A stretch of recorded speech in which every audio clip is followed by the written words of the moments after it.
Okay, let us start. Today we will continue with two more experiments of machine elements laboratory. Okay, so we are talking about machine elements laboratory. If you click here, this is the page that you will get, machine elements lab. We have already discussed about moment of inertia and dynamic balancing experiment. Today I will be talking about two more experiments. One is the critical speed, the other one is the cantilever beam experiment.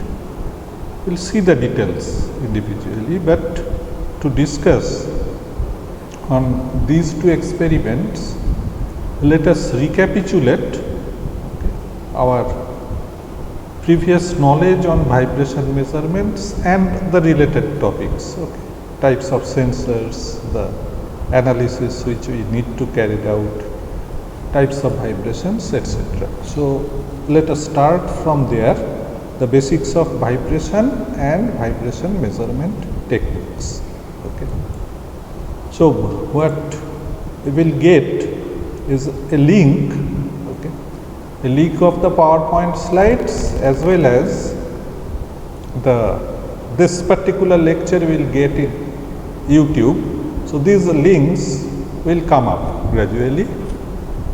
So as usual, if you send me an email, I will share the PowerPoint slides with you. Okay. So these slides are already downloaded here in this computer. So let me start with that. We will be discussing on this 4 slides here. So first we are starting with this introduction to vibration and the related topics. Okay. Let's go at the beginning. Okay, this is the one. So what we will discuss today? This is written here.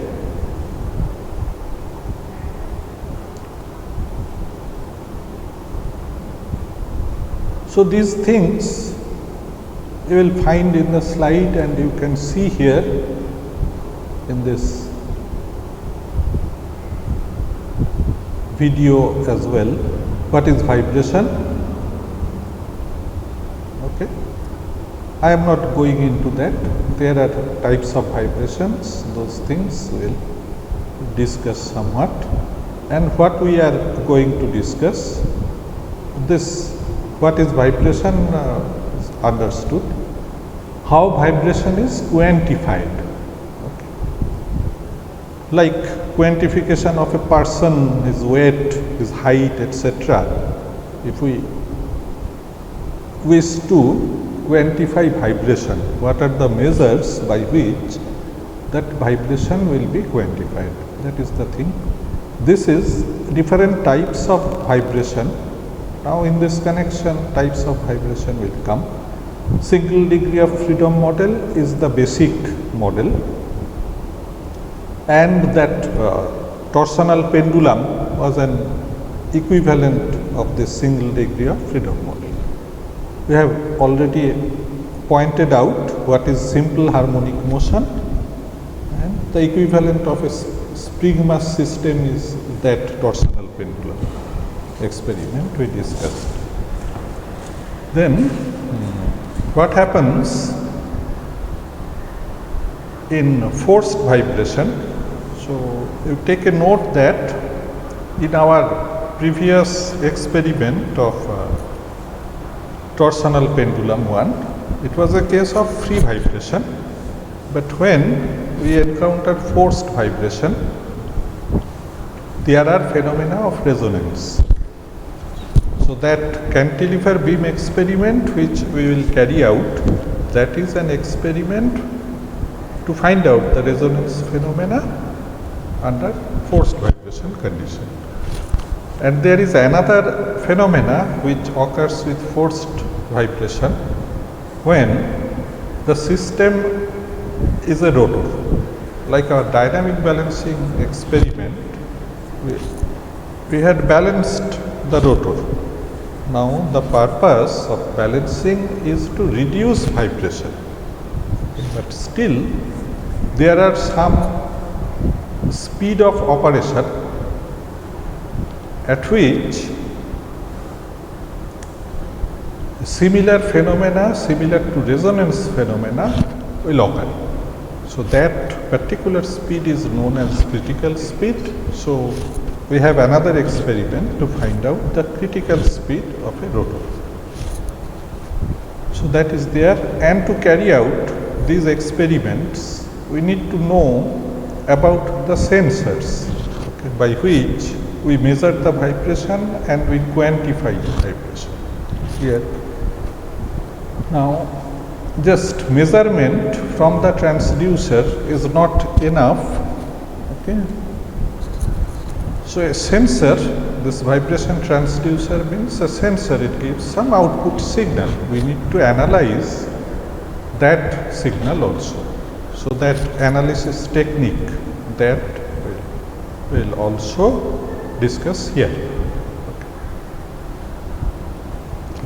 This part is mostly application oriented. The theoretical background which we require are written here, given here, theoretical issues.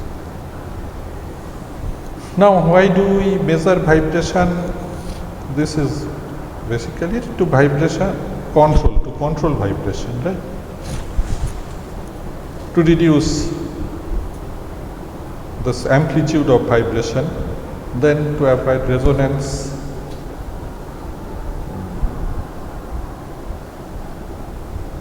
then to isolate vibration or to dampen vibration. These are some techniques to reduce vibration. Actually, we will be discussing damping to some extent, but whatever we will do in our experiments on critical speed and the cantilever beam experiment, we will assume the system is not damped. For an undamped system, assuming undamped system, we will carry out the experiment or discuss it like that. But in physical world, there is always some damping. So theoretical description of damping is required. This isolation of vibration we are not going to discuss here. There are some techniques to isolate vibration. This particular one here, the first point is to reduce amplitude of vibration, like the dynamic balancing. It's a direct way of reducing vibration. Now, another way is to isolate vibration. That means vibration remains confined in a system, and in a connected system, it is not transmitted. That is known as vibration isolation. And again, vibration signatures, they are recorded on machines to maintain their health. That is known as condition monitoring, condition maintenance. So this is a regular affair in any industry. They carry out these things on a regular basis. It's known as conditional maintenance on machines. Vibration signatures are used for conditional maintenance to construct model of structures, system analysis. So this is in another type of application. This is basically for dynamic machines, and these are some structures. Structures means you understand civil structures, right? Yes, sir. So nowadays civil structural design is not only based on static forces. When we consider dynamic forces that will come on structures, say frame, say cantilever is a type of structure, okay, other type of beams are there. So to model those structures, okay, we require measurement of vibration. Okay, we need to model it and verify the model with measurement of vibration. Structural system analysis. These are the fundamental issues we are going to discuss here. Now, what is simple harmonic motion, that you know. Okay. This is what we have discussed also in connection with our torsional pendulum experiment. Time period of oscillation, the natural frequency, the amplitude, the phase angle, these are some basic idea of a simple harmonic wave. I am not going to elaborate that, know it. And if this is the signature of a simple harmonic wave, that means this is the displacement with time. This is displacement with time. In this axis we have time. Then the equation of this amplitude means this u or y, whatever, the expression of this with respect to time. So time is independent variable, y is dependent variable, which is amplitude of vibration. This is the general description of the amplitude, where you know this is phase angle and this is the amplitude. How we calculate from here, that is also known. Note this type of vibration, this is known as simple harmonic vibration. But in general, vibrations are periodic. So simple harmonic motion is a particular type of periodic.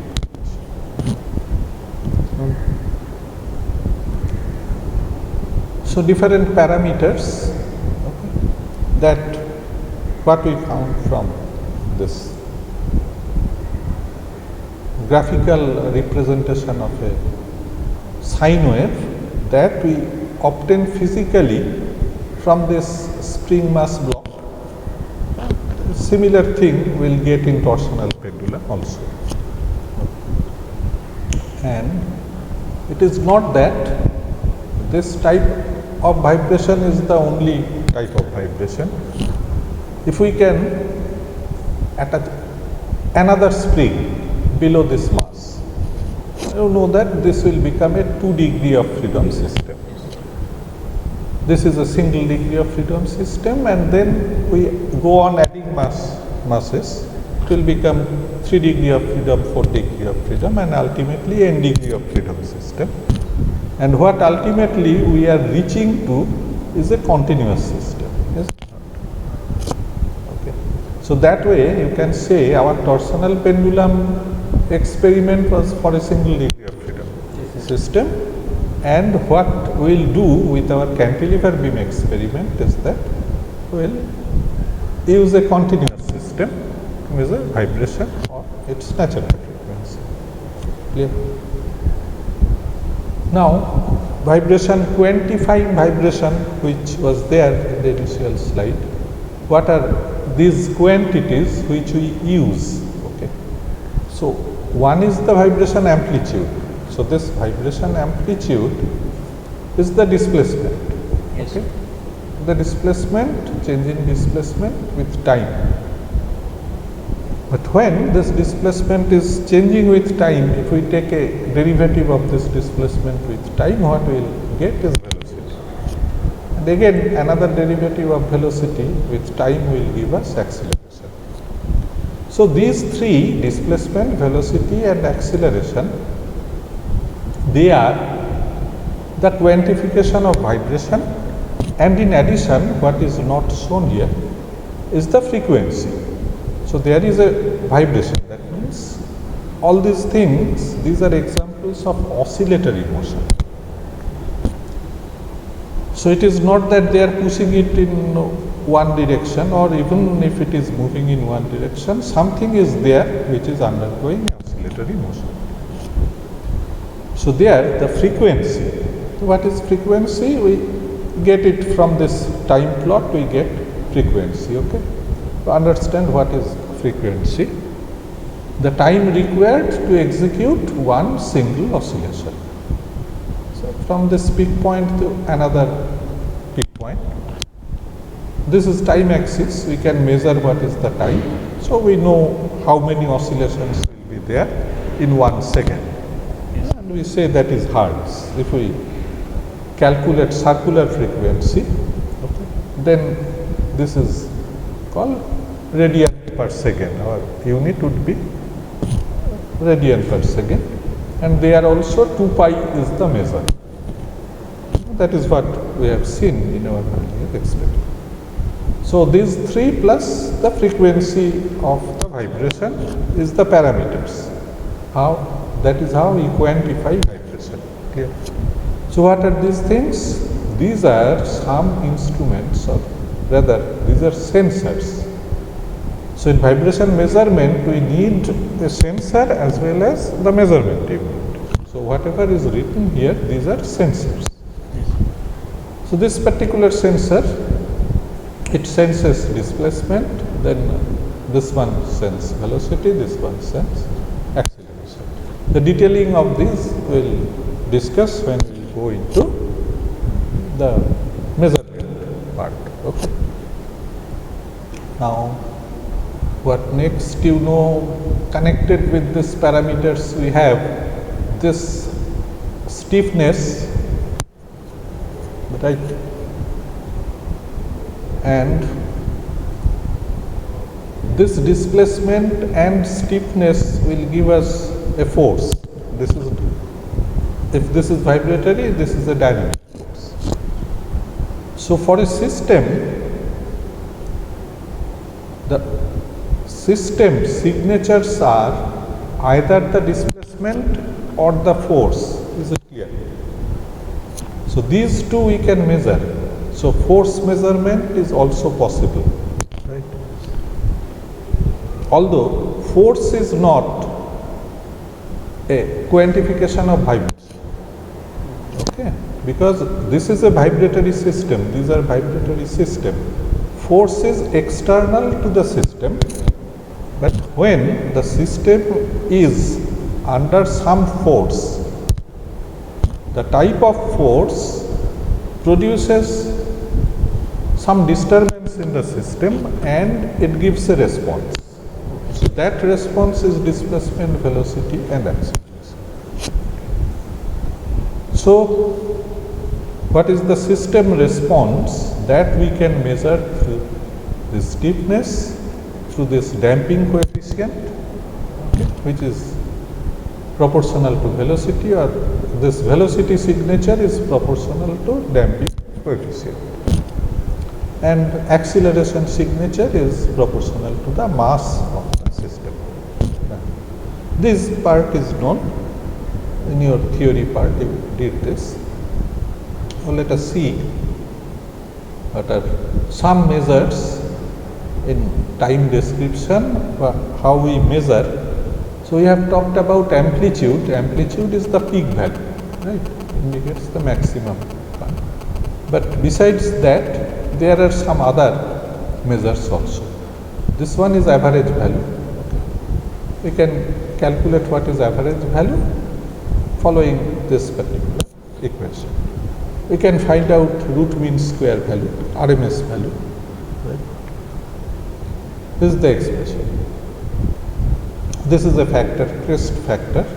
This peak divided by RMS value is the factor. These are some parameters to quantify vibration. Then the mean square value, half cycle of sine wave.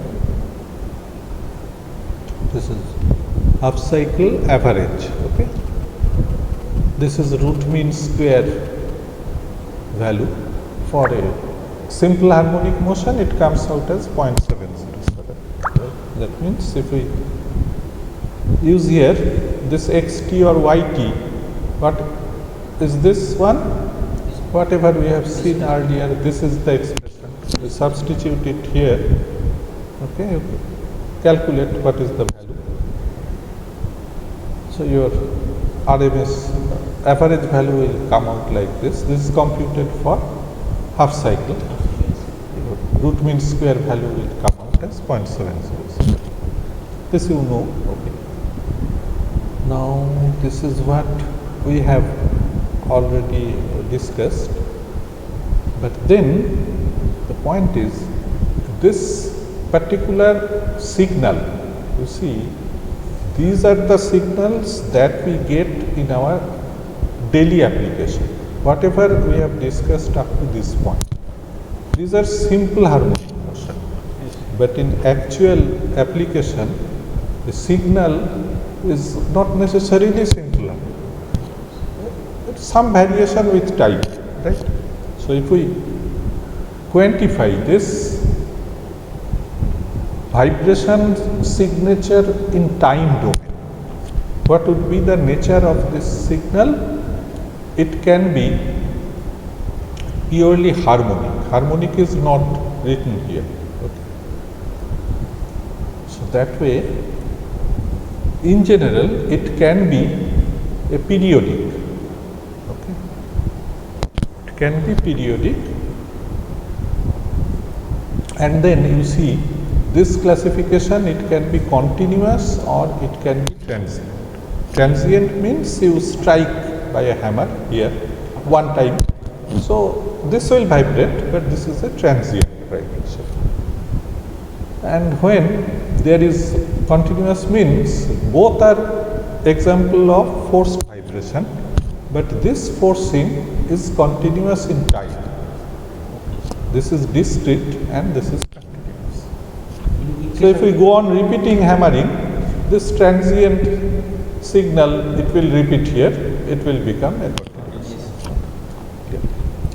Now this signature, okay, whatever was there, this one, it can be random or it can be repetitive. If this is repetitive, we say this is our periodic, okay, but still in random or in non-repetitive, there are two major divisions. One is deterministic, one is random. Okay. So that way, this is one classification in random. Then there are further classifications of stationary signal and non-stationary signal. Okay, these are basically classifications in random vibration.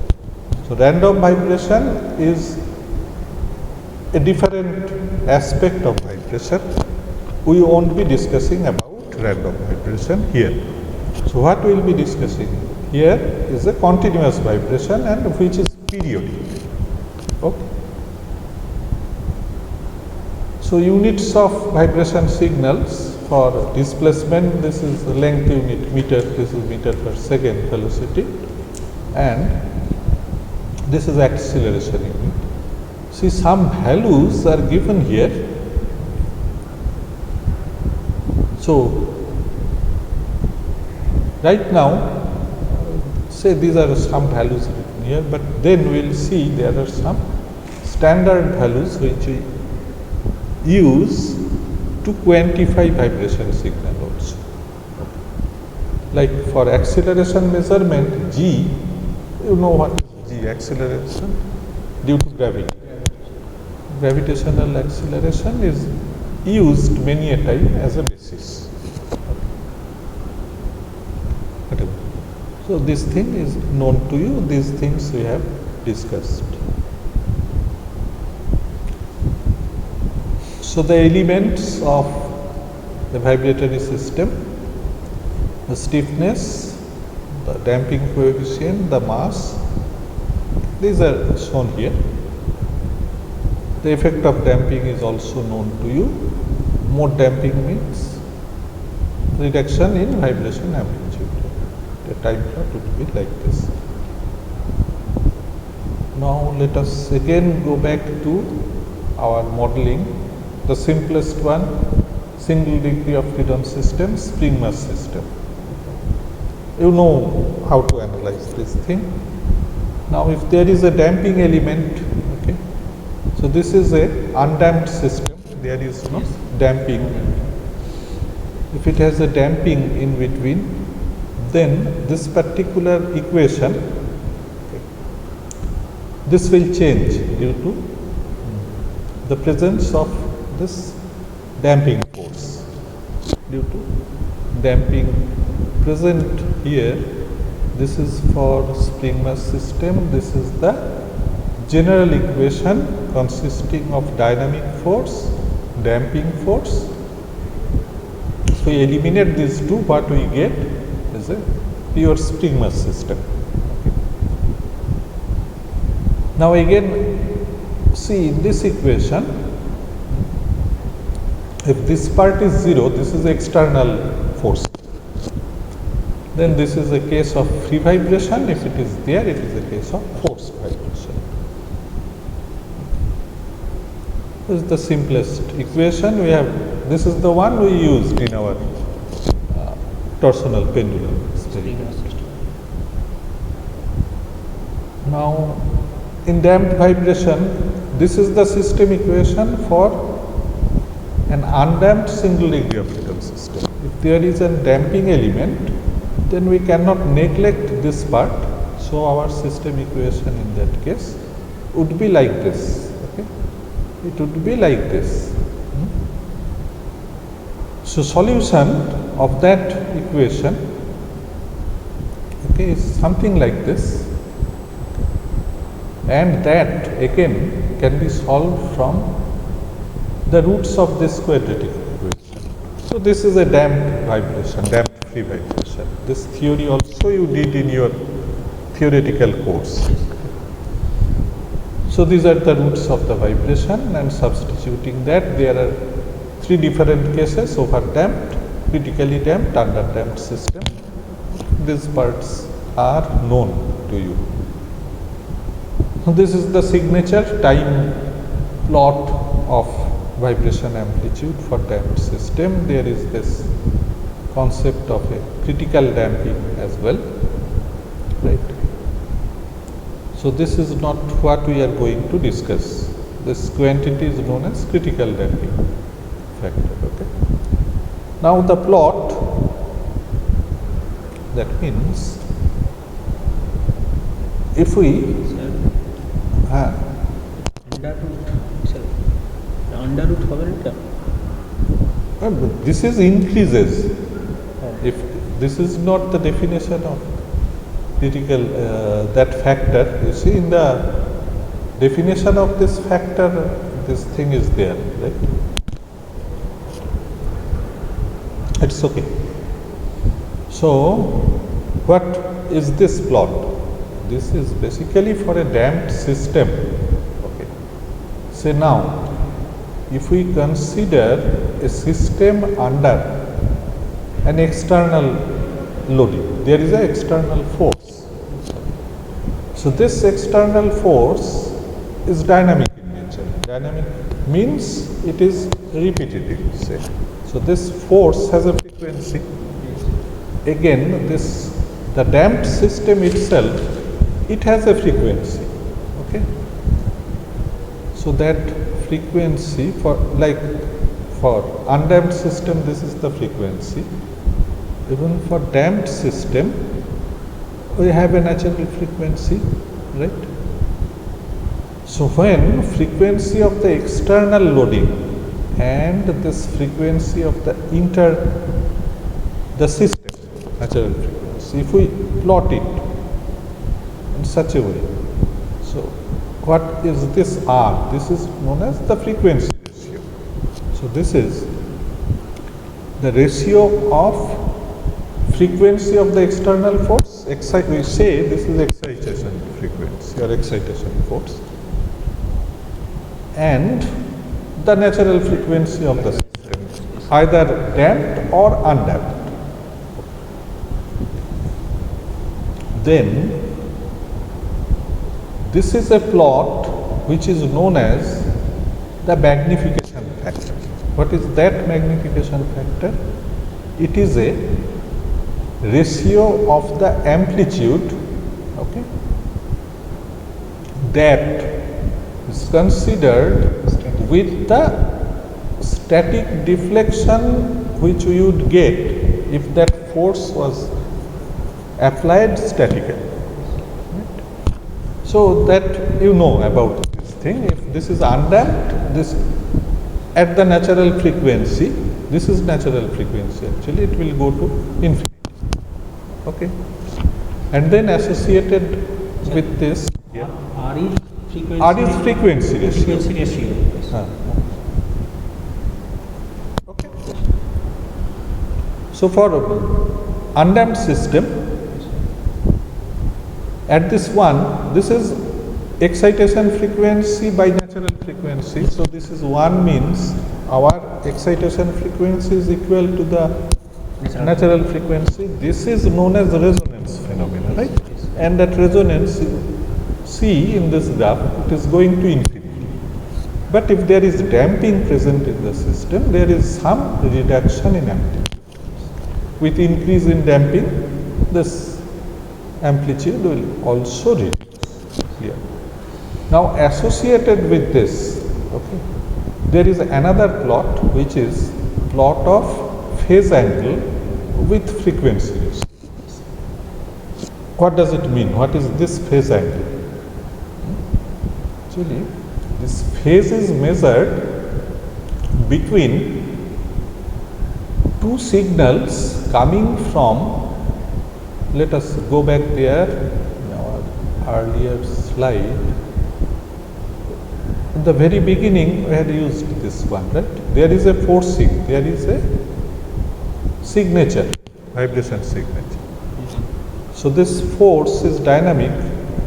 It has a plot in time scale. Right? Here also, this is the signature. It has a plot in time scale. So in general, what will happen? So we have two different signatures, two different such plots. You see, if one of the plots starts from 0, the other one, it will not start from this 0. So that difference is called phase angle, right? Like here, this is phase angle. If this starts from 0, we say this is phase angle. So this is the phase angle, and if we find out that phase angle, okay, at each of these frequency ratio, that is what we are measuring basically. We are measuring the forcing signature of that force, dynamic force, as well as the response from the system. So that plot would be something like this. For undamped system, there is a jump up to 1. This is 0. So those two signals are in phase, and at that point it will jump, it will become 3.14. That means at pi, this angle will become pi. So 180 degree opposite. Right? Understand? What does it mean if you make a vector plot? Okay.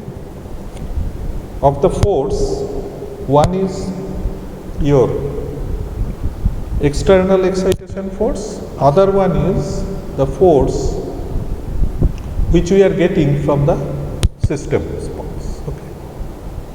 Those two are in line below natural frequency, and just above natural frequency it is 180 degree opposite, 180 degree, which means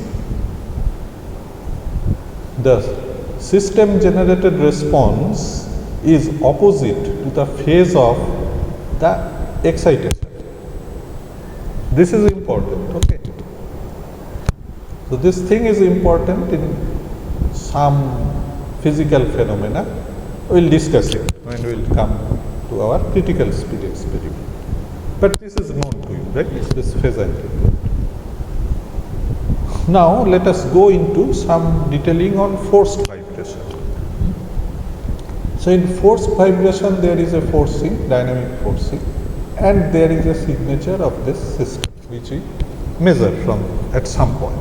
Like in your dynamic balancing, we measured the vibration coming from the bearing stand. Okay, you recall that experiment, it was done like that. So what we see,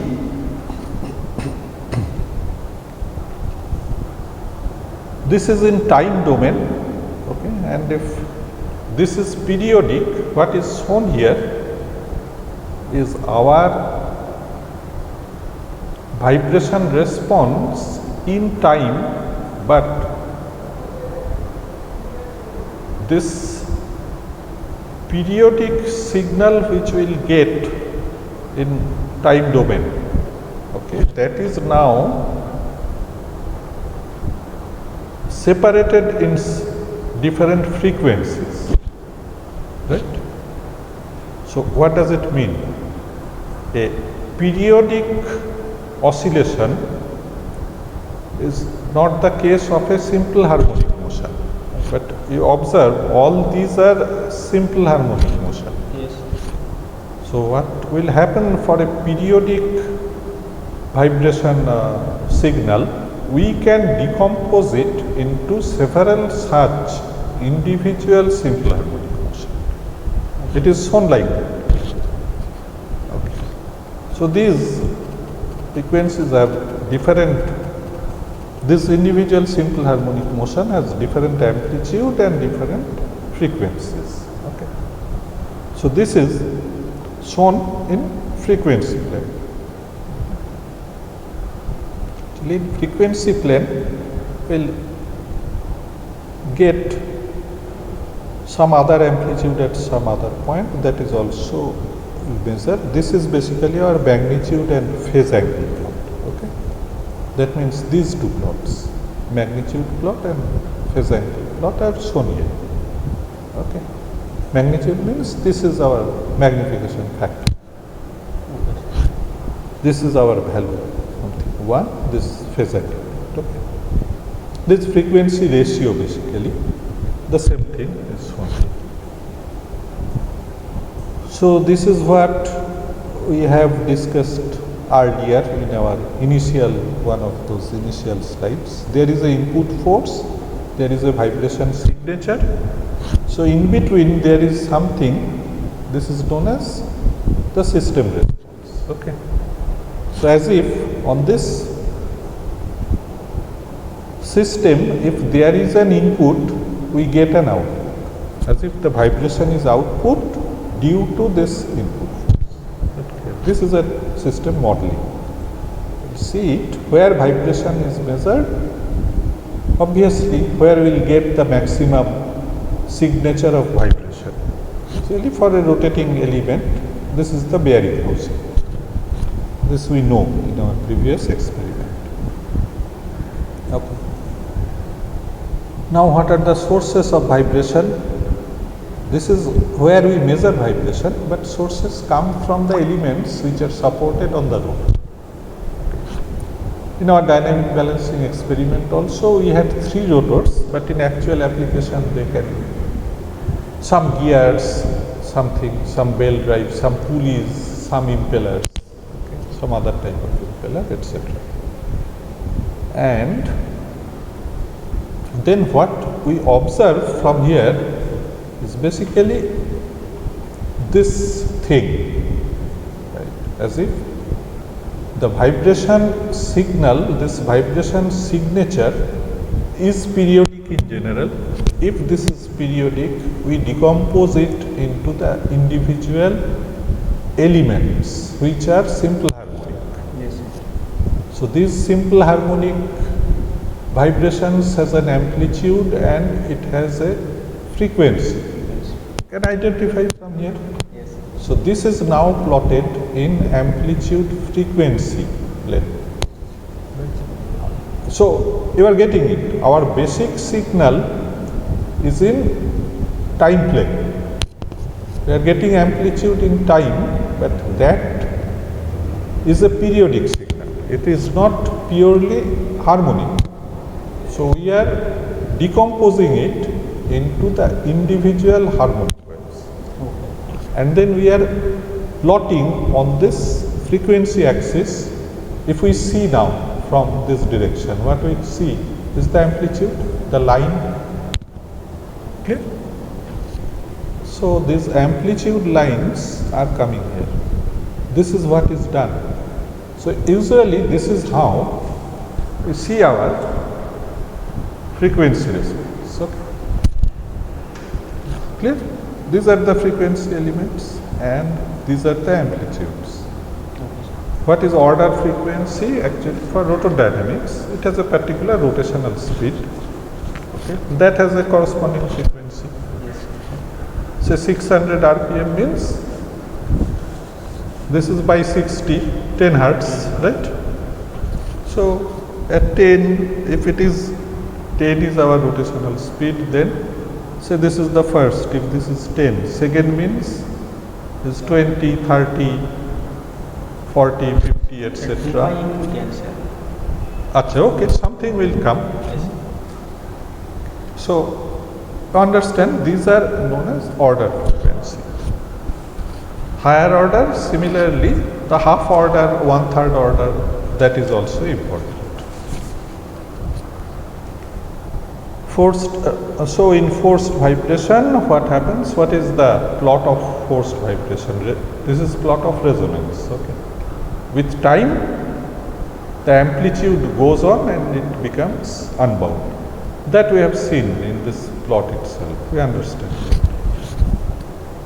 So this phenomena will occur due to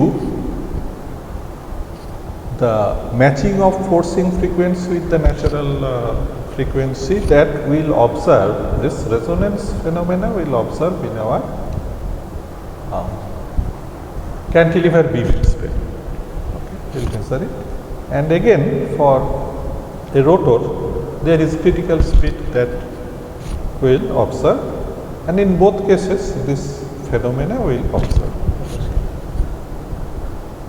And in this connection, you see the vibration signatures. Okay. We will be using some sensors to measure the vibration. Right? So that can be LVDT, some vibrometer, some other type of sensors. We'll be discussing somewhat on the sensors. But the measurement unit, okay, it will always get a signal either in voltage or in charge or in current, some electrical signal it will get, right? But if it is case of a LVDT, we are getting the signature of displacement. If it is accelerometer, we are getting signature of some acceleration. So measurement unit, how it will understand what is the nature of that sensor? It doesn't know. It always gets some voltage signal, some electrical signal. Okay? So this is why a concept of decibel is used to represent the characteristic of vibration. So what is that decibel? Actually, it is named after Bell. You know Bell? Yes, In connection with telephone, the inventor of telephone, and many other inventions was carried out. What else? Graham Bell, sir. Graham Bell, right? Graham Bell. So it is associated with its name. This is D stands for decibel. So what is this decibel? Actually, we use this decibel commonly in acoustics to represent the noise. So this is a plot of that, right? So this type of this is some hammer to this is for demolition purpose. So these hammers, when they are used, it produces maximum noise up to this level, okay? Or in bomb explosion also, such noise is generated. And whenever we are going below, the decibel reading is getting lower. So different industrial applications and in our environment, we get different vibration levels, and corresponding to decibel, what is shown here is some acceleration values. Okay. So you understand this scale is somewhat linear, and this is in orders of 10. So what is decibel? Let us see this, because in measurement, the measurements are carried out in decibel. Now this is decibel. It is a unit of the relative measurement of the vibration and sound, defined in terms of a power ratio. So why this power is used, concept of power, what is the advantage of that? You see, if we are measuring displacement, what will be the, where from power will be generated? No, actually power is coming from the displacement and the force. That is a work done, right? Force into displacement. So that is giving us some power. If we, that is the energy part, and power is something, some energy per unit time work done. So with LVDT, we are measuring displacement to consider that force. Okay. Then when there is velocity, that means if it is a vibrometer sort of thing. What we should take there? There is also some force there, right? Okay. So you see, for individual same amount of force, there a vibrometer or an accelerometer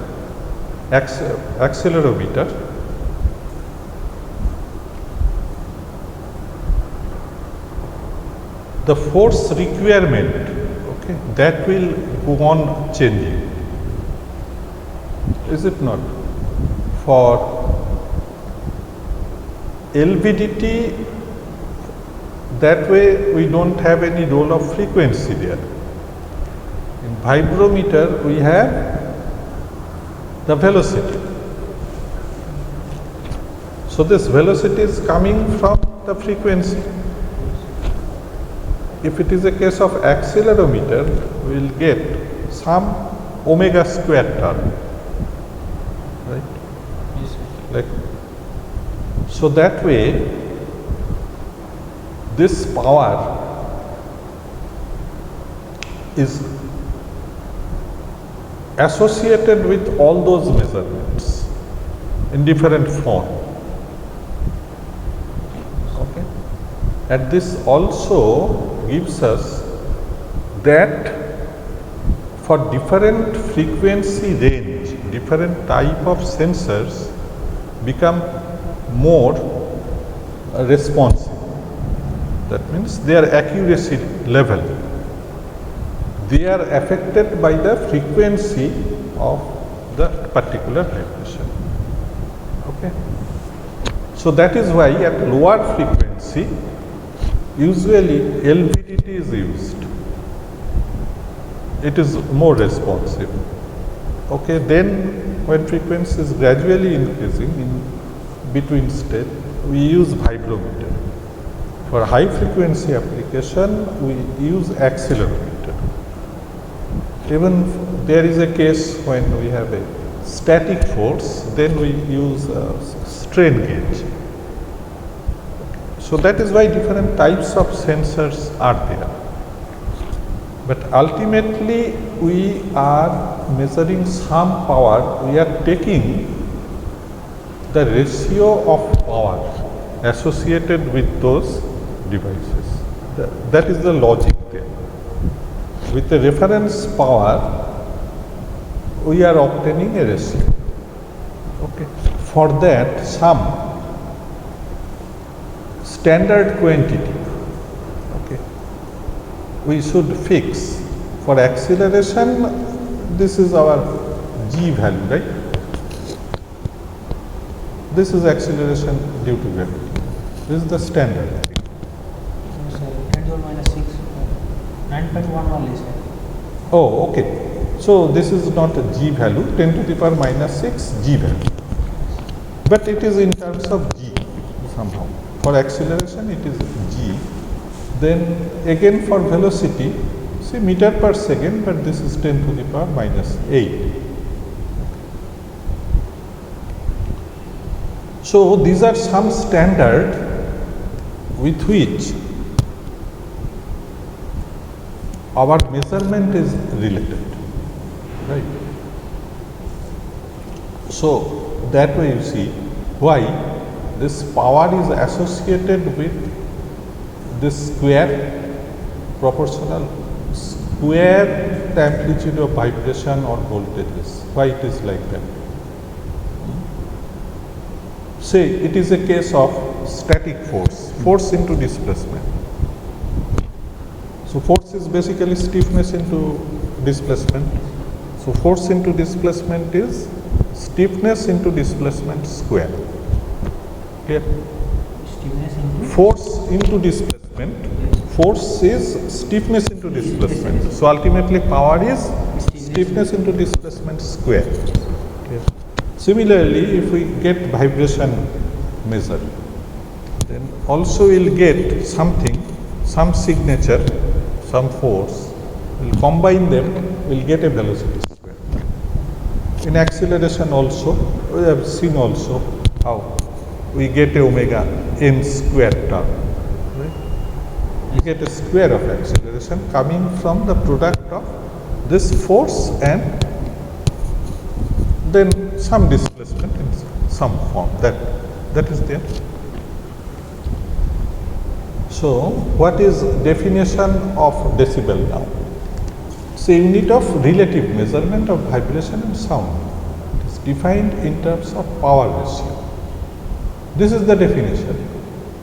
yes. Now, when this power, it is a square quantity of some vibration signature, usually in voltage, some electrical term. If this is square, then this is equivalent to 20 into log of ratio of these two quantities. Clear? So here 1 is a reference quantity. So we must know what is the reference quantity. For velocity, this is the reference quantity. For acceleration, this is the reference quantity.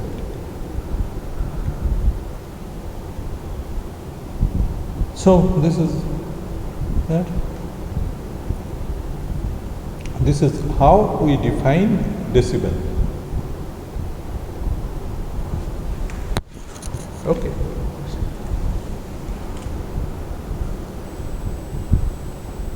So this is the significance. Yes. Yes, sir. Say the negative also. Log 5 base 10 results are negative.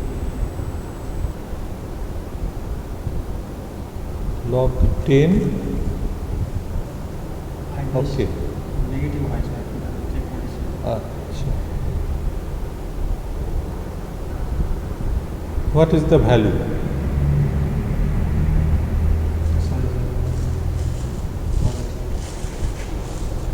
You have calculate in your calculator log 5. It is positive. 0.6. Okay. So 0.7 into 20, it is coming as 40. Okay. So this is clear. So now this part, up to this part, this is the measurement in decibel. Now, before coming into our measurement unit, what we require is sensors. So what we will be discussing here is a displacement sensor, some velocity sensor, force sensor, acceleration sensor, etc., etc. So these are the types of sensors we use. Now for displacement we use this LVDT. Full form is, LVDT is the acronym for linear variable differential transformer. This is the construction, okay. There are some coils, electrical coils. Okay. Now these coils are there, it is shown there. One part is stationary coil, the other part of the coil moves. Okay, with this. There is a core, this one moves. This is movable and this is connected with the system. Okay. So now what happens in this coil, if there are some voltages are there, Yes. and if the other coil moves in it, okay, it acts as a transformer, so it becomes a differential transformer. Understand that? Some reluctance and other phenomena is there, like resistance, there would be some current coming from the reluctance of these coils and other things. Is clear? So there is a single coil, might be in the core part, and in the external there are several such coils, okay, or more.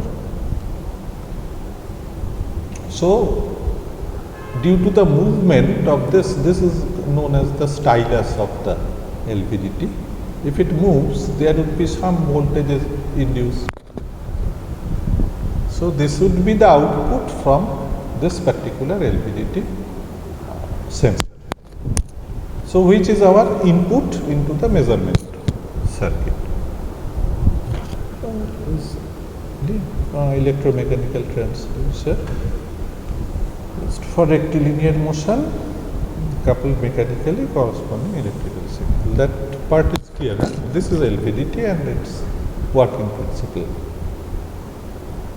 Now there is some limitation. Okay. Usually the size of the LVDT is limited, so how much this core can travel? Only this much. Okay. If it comes out, this is a case of over travel. Okay, they are not allowed, and these things are there. So usually they have limitation up to 5 or 10 millimeter. But what it is written here, there are some special types which can measure up to 30 inch, so about 0.75 meter. The figure shows components of typical LVDT, these figures actually. Okay. Coils are wound or one piece, whatever. That detailing you can find elsewhere also, how it is done. Now, operation where it is used, rubbing the feature foot, in material testing, okay, it is mainly used in material testing. That means in your universal testing machine or other things, you know about extensometer. Okay, and a specimen, how much the specimen has lengthened or shortened due to application of force. Okay, we have a unit in material testing known as extensometer. So LVDTs are used there. In vibration displacement measurement, okay, there also it can be used to measure the displacement. So obviously it won't be able to measure very high frequency signals. Okay. And this dimensional gauging system means there are stop valves. You know, there in application there are some gate, some operation, some valve operation, servo valve also. Control system. And control system. So these LVDTs are used extensively. So this is one type of sensor, linear position sensor. Then vibrometer. So vibrometer requires a lot of force. Okay. So that way the force required for displacement of this stylus is not much. Okay. Only this is due to this thing. There is no friction in between the core and our outer coil assembly or the solenoid part. Okay, there is a air gap, so there is no friction. So it doesn't require much force for its operation.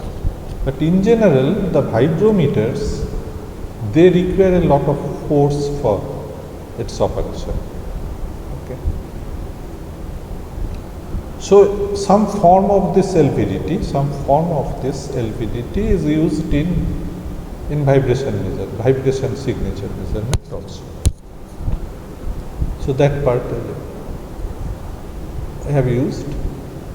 Then for angular speed sensor,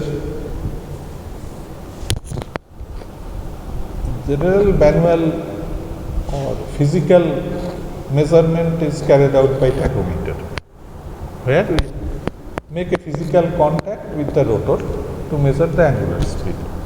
Or other ones are, say, photosensitive type sensors. Some sensors are there which can measure the rotational speed. Like in field balancing of a dynamic balancing experiment, there was a reflecting tape to be attached with the shaft to measure the rotational speed. It was there in the schematic diagram. So that is a particular sensor for RPM measurement. Then there is force measurement, where for static force we use strain gauge, for dynamic force it is the dynamic load cell. Actually this comes from some piezo crystal based cells. Okay, so that piezo crystal based sensors are used to measure dynamic force as well as to measure acceleration. Yeah. So that way this dynamic force sensor, accelerometer, and then there are some other type of sensors. Okay. They are based on piezo crystal or properties of piezo crystals. So that piezo crystal, they respond to vibration. Okay. So due to a vibratory force, or rather this piezo crystal layer, this item 2 is our piezo crystal layer, right? When they are compressed, they produces a charge, or if some charges are given to these piezo crystals, they will vibrate. That particular phenomena is called Hall effect. Or something is there, whatever is there. Hall effect is somewhat different, but anyway, we are not discussing of the detailing of this piezo crystal. We are not going to discuss here, but this is piezo crystal based. And see what is there. This piezo crystal is initially compressed, right?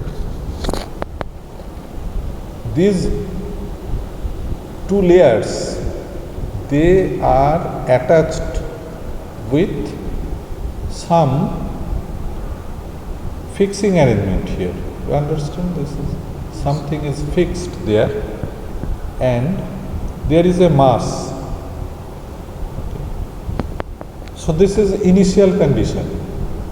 These two layers are connected with outer circuit. This is casing, this is the base. This is the unit. This unit is called accelerometer. So what happens if you make some arrangement such that this mass can move? So if it is under vibration, this mass will feel a dynamic force coming from acceleration, that inertia force. So that will change or produce some charge difference between these two layers. So that can be measured. Okay, so accelerometer, they can sense acceleration. So that is the principle of operation. So that way it can be used in measuring dynamic force also. Okay. So for that purpose, how these measurements are done, these accelerometers are calibrated first. When it is used as dynamic load cell, that calibration is required.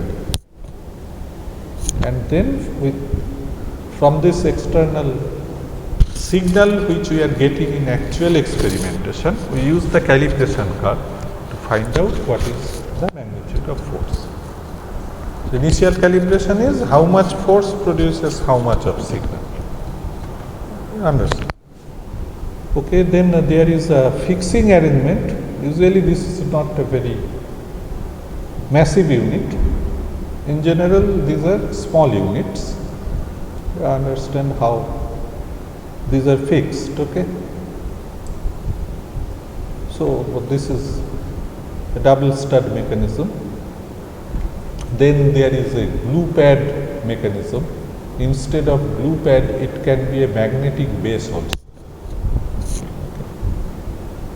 And this is a double stud mechanism. So now regarding this type of mounting, okay, it is a function of the size of this accelerometer. Usually the whole unit, it is not very heavy. In a mechanical application, it is maximum is about 50-60 grams, but you will get this thing within 10 grams also, okay, or 5 to 10 grams. In that weight range also, within that limitation, we get mini accelerometers. Why the weight is an important factor? Say in our cantilever beam vibration experiment, if we put an accelerometer there, the mass of the accelerometer is becoming a part of our system. Yes, sir. So it is changing the vibration characteristic of the system. So from there, our requirement would be to add as less mass as possible. Okay. So that is why the mass of this accelerometer varies in that range, but it is not that for high weight it is not there. In civil engineering application, you will find some accelerometer of higher mass. So then there is a mounting arrangement using some wax, then adhesive tape, then cementing stud or double stud, whatever is shown here, these are the effect for the same accelerometer due to the type of mounting. Okay. You see how the natural frequency of this accelerometer, it is changing through this mounting arrangement. So what does it mean? The measurement system itself has a natural frequency. This is the plot of this one, this accelerometer. Now, when it is mounted somewhere, this mounting arrangement becomes a part of the system. So this frequency is getting changed. This stud mounting is the most rigid one, we are getting the maximum natural frequency. Then it is reducing some cementing stud. Double adhesive tape it has reduced, and the most reduction comes from this wax type of mounting.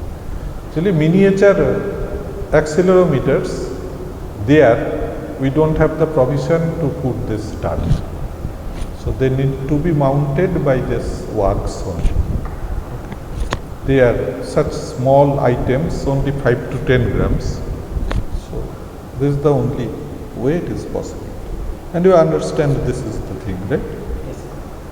So this is measurement range. Obviously it is up to 10K. This is quite okay. This particular accelerometer, up to 10K it will measure the vibration. quite reliably. Okay. Okay, these are some of the references. The next part which we will be using is sure. Let us stop this one. So the next part that we'll discuss is an